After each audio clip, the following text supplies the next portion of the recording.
852 852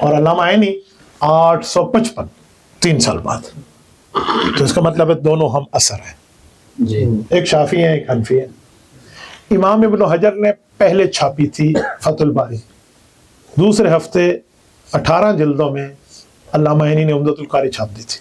پتہ ہے ہوا کیا تھا؟ ایک شاگرد حافظ ابن حجر کے پاس پڑھتا اور وہی علامہ عینی کے پاس بھی پڑھتا. شافعی محدثین کے پاس وہ پڑھتے تو وہ اپنی چیزیں اس سے لکھواتے، اور شام کو ادھر آتا تو اس نے بتایا حضرت ہمارے استاد جی نے ماشاءاللہ ایک شرح شوافع کے طرز پہ لکھی ہے بخاری کی. تو نے کہا وہ کاغذ کس کے پاس ہے؟ کہا جی میرے پاس ہوتا ہے، آپ کو دکھاؤں؟ انہوں نے کہا نہیں، ایسے خیانت ہے. پہلے اپنے استاد کے پاس جاؤ اور ان سے اجازت مانگو کہ میں یہ آپ کی مصفدے کی کاپی کسی کو دکھا دوں، میری اجازت لے لو. اگر وہ اجازت دیں تو مجھے دکھانا، ورنہ نہیں. دیانت داری دیکھو ہمارے حضرات سے. اسی لیے ہم آج بھی حضرت امام شافعی کا نام لیتے ہیں تو رحمت اللہ علیہ کے بغیر نہیں لیتے. تو انہوں نے کہا جی ٹھیک ہے. وہ گئے اور حافظ ابن حجر رحمۃ اللہ نے فرمایا بالکل ضرور دکھا دیا کریں. ان کے وہم و گمان میں بھی نہیں تھا کہ بندہ جواب لکھ دے گا. تو وہ روزانہ لکھتے اور دکھا جاتے، اور امام عینی اس کو پوری تحریر لکھ دیتے. میں سمجھانے کے لیے کہتا ہوں ایک جمعے کو اگر فتح الباری چھپی ہے تو دوسرے جمعے نو عمدۃ القاری میدان. اس طرح نہیں، اتنے تگڑے لوگ تھے یہ علم میں. بادشاہ وقت تھا، یہ دونوں مصر کے ہیں، دونوں کی قبریں وہی ہیں، قاہرہ کے اندر ہے، بلکہ جامع ازہر کے بالکل قریب ہے علامہ عینی کی قبر. تو بادشاہ بیٹھتا تھا تو یہ دونوں علماء ان کے ساتھ بیٹھتے. تو بادشاہ نے اپنے سامنے ایک مینارہ بنوایا تھا، مینارہ اینٹوں کا پتھر. وہ مینارہ بیچارہ گر گیا.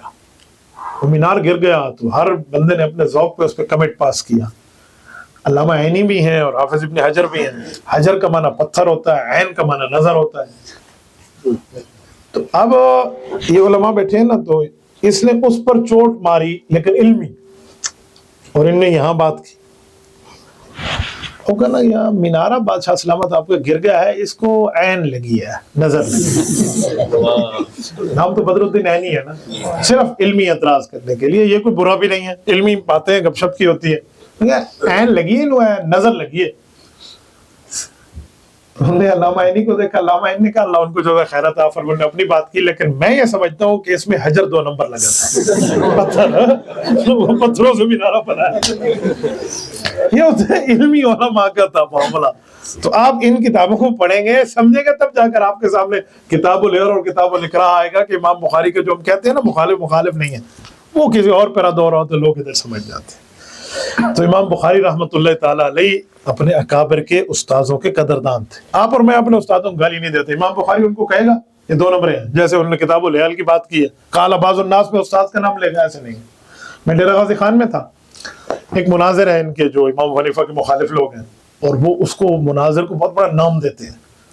تو ان کی مجھ سے بات ہوئی تو وہ فرمانے لگے مفتی صاحب ایک بات تو آپ سچ مان لو جتنے حنفی ہو. میں نے کہا جی فرمائیں، ہم تو ساری باتیں سچی مانتے ہیں، کیا کون سی بات سچ ہے جو ہم نہیں مانتے؟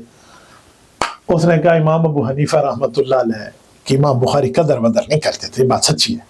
میں نے کہا کیا دلیل ہے آپ کے پاس؟ دلیل ساری ظاہر ہے. ایک جگہ بخاری میں امام حنیفہ کا نام نہیں لیا امام بخاری نے، ایک جگہ بھی نہیں لیا. اس حد تک تو بات سچی ہے کہ نام نہیں لیا. لیکن میں نے کہا نام نہ لینے کا مطلب کیا ہے؟ کہ وہ ان کے مخالف ہیں. کہتے ہیں نام نے جو نہیں لیا تو مخالف ہی ہو گئے. حالانکہ آپ مجھے بتائیں، میں لا الہ الا اللہ محمد الرسول اللہ پڑھتا ہوں، حضور کا نام لیتا ہوں، 1,23,999 پیغمبر کا نام نہیں لے رہا، تو میں نعوذ باللہ ان کا مخالف ہوں؟ یہ کوئی بات ہے؟ کسی کا نام عدم ذکر عدم کو مستلزم کیسے ہو گیا؟ عدم ذکر بغض کو مستلزم کیسے ہو گیا؟ لیکن اس نے بات کر دی. میں نے اسے 2 جواب دیے، یہ جواب نہیں، دوسرا جواب دیا اس سے ہٹ کے. میں نے کہا میرے بھائی امام بخاری مقلد ہے کس امام کے؟ کہتے امام شافعی کے.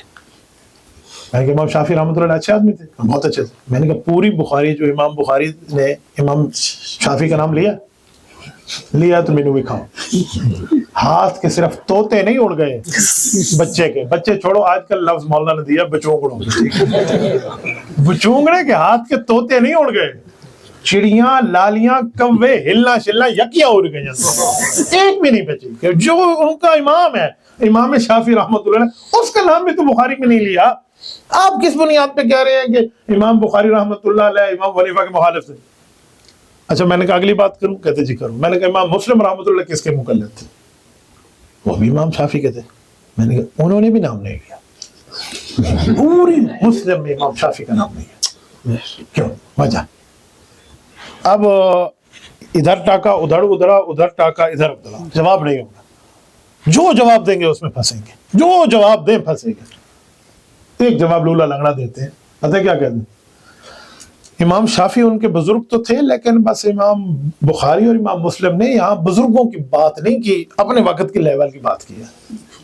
تو میں نے کہا امام شافعی کا انہوں نے ذکر نہیں کیا کہ یہ بزرگ ہیں، ہم ان کی بات نہیں کر رہے. تو امام شافعی جس دن پیدا ہوئے اس دن امام حنیفہ فوت ہو گئے تھے. 150 ہجری میں امام شافعی کی پیدائش ہے، 150 ہجری میں امام حنیفہ کا انتقال ہے. تو امام ابو حنیفہ تو امام شافعی کے استاذ کے بھی استاد ہیں، امام محمد کے استاد ہیں. امام محمد سے امام شافعی نے پڑھا ہے. کسی نے امام شافعی سے پوچھا آپ نے کتنا پڑھا؟ فرمایا حفظت عن محمد وقرا بعیر، اونٹوں کا لشکر اٹھا کے جتنی کتابیں لے کے جائے میں نے اتنی حدیثیں امام محمد سے پڑھی ہیں. امام شافعی فرماتے تھے. تو میں نے کہا امام شافعی بڑے ہیں اس لیے ان کا نام نہیں لیتے، تو جو امام شافعی کا دادا استاد ہے اس کا ذکر کیوں کریں گے؟ اس لیے وہ کہتے ہیں بزرگوں کی بات نہیں کر رہے، اپنے وقت والوں کی بات کر رہے ہیں. اچھا معنی لیا کریں، برا معنی نہ لیا کریں. تو بہرحال یہ صحیح بخاری کے متعلق بات تھی.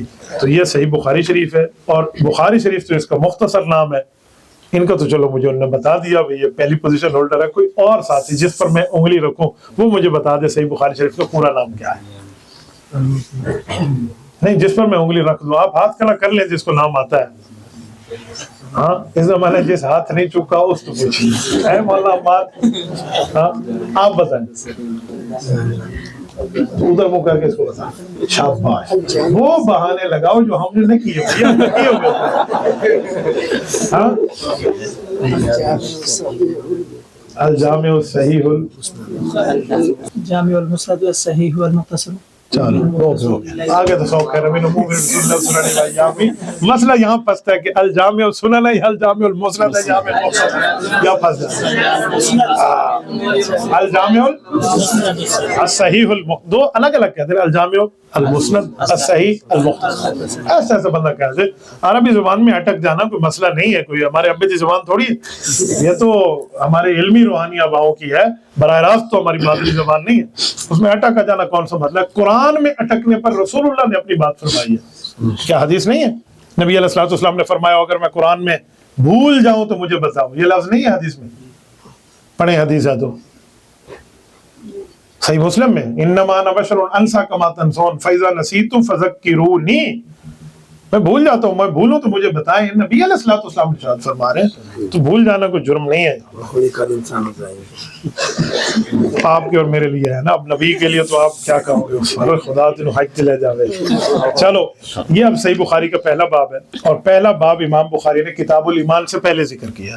کتاب الایمان بعد میں ذکر کیا، پہلا باب پہلے ذکر کیا، اور باب کا نام رکھا باب کیف کان بدء الوحی الی رسول اللہ صلی اللہ علیہ وسلم، کہ وحی حضور تک کیسے آتی تھی. یہ اس بات کی طرف اشارہ تھا کہ ایمان تب ملے گا جب وحی آئی تو ایمان ملا نا. اس لیے حضرت امام بخاری رحمۃ اللہ علیہ نے وحی کو پہلے ذکر کیا. اور اس میں پہلی حدیث ہے، اور اس حدیث کا نام ہے حدیث مہاجر ام قیس.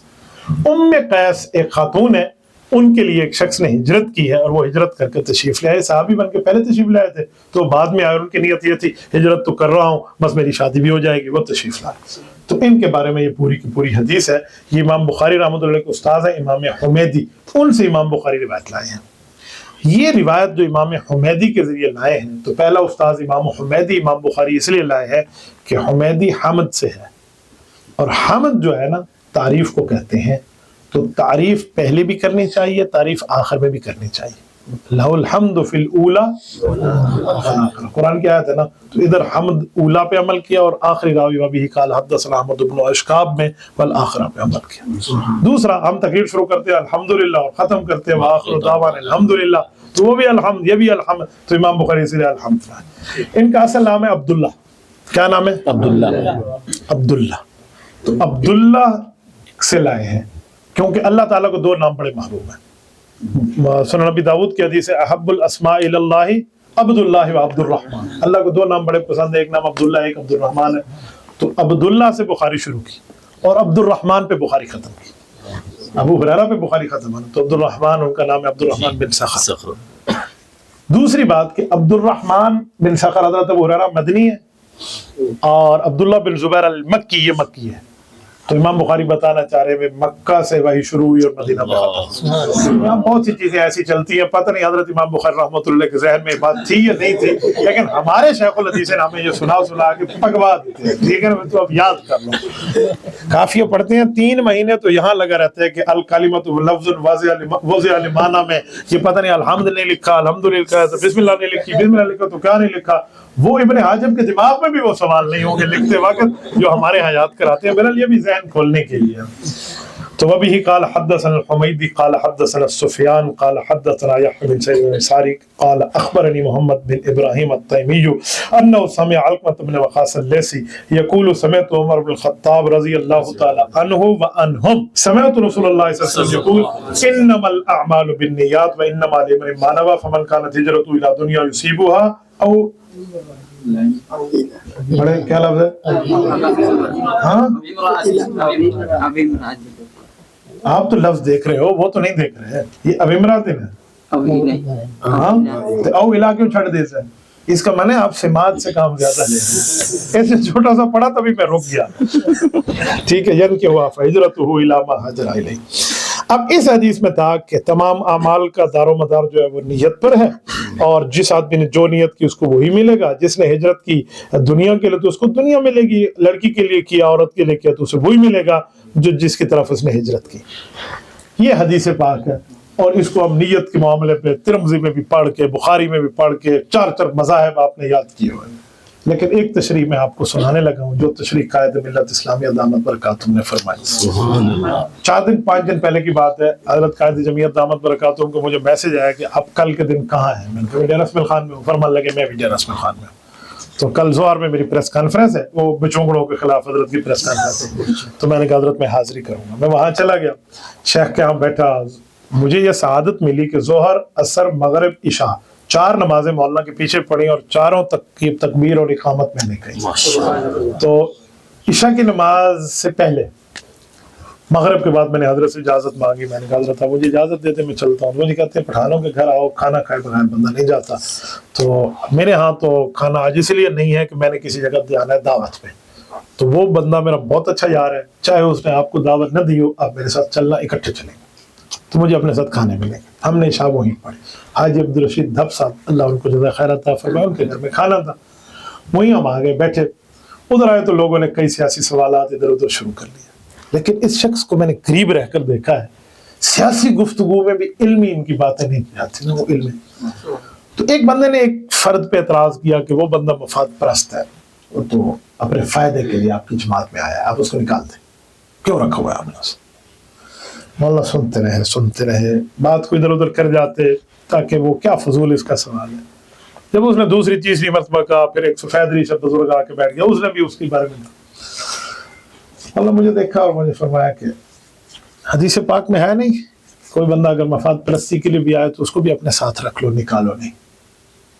اب میں بڑا پریشان ہو گیا کہ مولانا مینو ویک کی گل کی تھی تو مینو آکن حدیث لا بدل, میں کہاں سے پڑھ کے یہ بات سناؤں گا جس استدلال پہ مولانا کر رہے ہیں. تو میں نے کہا جی ہاں حضرت آپ بڑے ہیں, آپ سچ ہی فرماتے ہیں. اب یوں میں نے نہیں کہا کہ ہاں میں حدیث میں آتا ہے. اب مولانا قدرے خاموش ہوئے تو انہیں بھی لگا بھی اس کے طرف ذہن نہیں گیا. مجھے کہا یار وہ بخاری کی پہلی حدیث ہے. فوراً ٹھک میرے ذہن میں ان کا استدلال ہے. میں نے کہا ہاں. روایت کا نام ہے مہاجر ام قیس. یہ ہجرت کی ہے صحابی رسول رضی اللہ تعالیٰ عنہ, لیکن یہاں دین بھی مقصود ہے لیکن اپنی شادی کا مفاد بھی ہے. میں صحابی کی نیت پہ کوئی حملہ نہیں کر رہا, صحابی کی پاؤں کی جوتی ہماری آنکھ کا سرما, لیکن اس میں ایک وجہ او الہ یہی تو پوچھا تھا اسی لیے روکا ہوں, امراتن ہے نا, یا الہ دنیا جو سیبوا ہے. لیکن اللہ کے رسول نے کیا اس صحابی اور صحابیوں کو نکال دیا تھا؟ اپنے معاشرے سے ہٹا دیا تھا, قبول فرمایا, اپنے ہاں رکھا. ٹھیک ہے, تو اس سے پتہ چلا کہ کوئی بندہ کسی نیت سے آئے لیکن دینداروں کے پاس آ کر بیٹھے تو اس کو صفوں سے نکالو نہیں, اس کو بٹھا دو. مولانا نے اسے کہا اللہ کے بندے اگر وہ اپنی وفات کے لیے آیا بھی ہے ہمارے پاس, ہمارے ساتھ بیٹھے گا اٹھے گا, انشاءاللہ اس کا وفات ٹھیک ہو جائے گا. اور یہ اس حدیث سے استدلال کیا. وہ چیزیں تو حیران ہو جاؤ, اللہ رب العزت نے اتنی ذہانت ان کو عطا فرمائی اور اس طرح قوت استدلال پہ مسئلہ پیش کرتے. میں نے پھر مولانا کے اس وقت ہاتھ تھامے اور میں نے کہا حضرت اللہ جانتا ہے میں نے اپنے نظام میں سنا ذہن بنایا ہوا تھا، میں بخاری کی بڑی شرح پڑھے نے، میں نے الحمدللہ 2 سال پڑھایا ہے، تو میں ایک تجربہ رکھتا ہوں، میں شیخ الحدیث کا بیٹا ہوں، میرے والد صاحب ماشاءاللہ یہ وہ پوری بات، لیکن مزہ آ گیا حضرت، دلی ٹھنڈ پہ گئی ہے جڑی تشریح تسی کیتی ہے، میں کسی شرح چ نہیں پڑھی لیکن عین حدیث دے مقتضا دے مطابق ہے، عین حدیث کے مقتضا کے مطابق ہے، باقی آپ نے جو شرح فرمائی ہے۔ تو اس سے ایک بات یہ بھی آ گئی، ہو گیا۔ اب آپ لوگ ماشاءاللہ لیٹ ہو گئے ہیں، اب دیکھیں رات کے 11:15 سے بھی اوپر کا وقت ہے، تو صحیح عقیدہ رکھیں، صحیح عمل رکھیں، اپنے اکابر کے ساتھ جڑے رہیں، تو آپ کو میری طرف سے مرویات حدیث کی اجازت ہے۔ میں نے اپنے شیخ مکرم حضرت مولانا سید شریف اللہ مولیانوی رحمۃ اللہ تعالی علیہ، شیخ الحدیث جامعہ شمس العلوم تفسیریہ رحیم یار خان والے، ان سے میں نے جو اجازت حدیث لی ہے، اتنی بڑی اجازت حدیث ہے، وہ 16 واسطے تک ڈائریکٹ رسول اللہ تک بندہ پہنچتا ہے، 16 واسطے، ورنہ آپ کو جو سند ملنی ہے وہ 25-26 واسطے، یہ آپ ذہن میں رکھنا، ٹھیک ہے۔